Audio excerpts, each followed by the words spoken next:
क्या सबका साथ सबका विकास का नारा अब कुछ का साथ और कईयों के विनाश की कड़वी सच्चाई में बदल रहा है?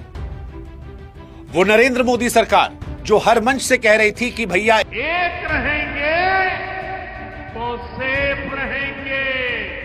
क्या उसने यूजीसी के नए नियमों के जरिए उस एक में से सामान्य वर्ग को अनसेफ कर दिया है? 13 जनवरी 2026 को नए यूजीसी नियम जो आए, उनका मकसद कॉलेजेस में ऊंच नीच और भेदभाव को रोकना था, जो बहुत अच्छी बात है। लेकिन जब आप नियमों की गहराई में जाते हैं तो फिर सामान्य वर्ग के छात्रों के मन में जो डर है वो आपको दिखाई पड़ता है। यह सवाल उठता है कि क्या सामान्य वर्ग अब कानूनी सुरक्षा के मामले में अलग थलग छोड़ दिया गया है? आज एक पत्रकार होने के नाते मेरा काम किसी जात का विरोध करना नहीं, बल्कि उस इंसाफ की बात को करना है जो हर छात्र का हक है, चाहे उसका सरनेम कुछ भी हो, कुछ भी। इसीलिए मुद्दा केवल शिक्षा का नहीं है, यह सामाजिक न्याय और बराबरी का है। और जब हम एक राष्ट्र की बात करते हैं, सरकार वन नेशन की बात करती है, तो उस वन नेशन में कानून में भेदभाव क्यों नजर आता है? सरकार की सोच में दोगलापन, हिपोक्रेसी क्यों नजर आती है?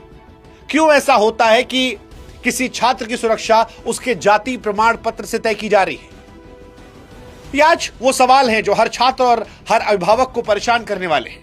हम आपको बताएंगे कैसे सरकार ने यूजीसी 2023 के नियमों से किसी भी जाति शब्द को हटाकर 2026 में जो नियम बनाए, उसने जनरल कैटेगरी के छात्रों को कानूनन बेसहारा छोड़ दिया। हम आपको बताएंगे कैसे संविधान के बराबरी वाले अधिकार आर्टिकल 14 को यूजीसी का यह नया नियम चोट पहुंचा रहा है।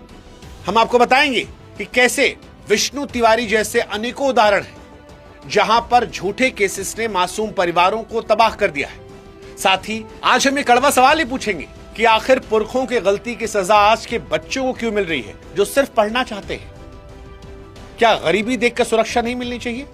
एक कड़वे सच का पर्दाफाश करेंगे जहां पर आप ये समझेंगे कैसे ये नियम आने वाले समय में कॉलेजेस में ब्लैकमेलिंग और उगाही का जरिया बन सकते हैं। और आज इसलिए ये वीडियो आपको ध्यान से देखना है, समझना है। अब इस विवाद को समझने के लिए सबसे पहले आपको यूजीसी 2023 और यूजीसी 2026 के नियमों के बीच अंतर समझना पड़ेगा। इन नियमों की गंभीरता समझने के लिए यह जानना जरूरी है कि सरकार ने क्या बदला है, क्योंकि सरकार ने केवल शब्दों का हेरफेर नहीं किया है, बल्कि पूरी कानूनी दिशा का बदलाव है। 2023 की यूजीसी गाइडलाइंस में एक व्यापक और समावेशी नजरिया अपनाया गया था। उस दस्तावेज में स्पष्ट रूप से किसी भी छात्र के खिलाफ होने वाले भेदभाव को अपराध की श्रेणी में रखने की बात कही गई। उसका मतलब यह था कि न्याय का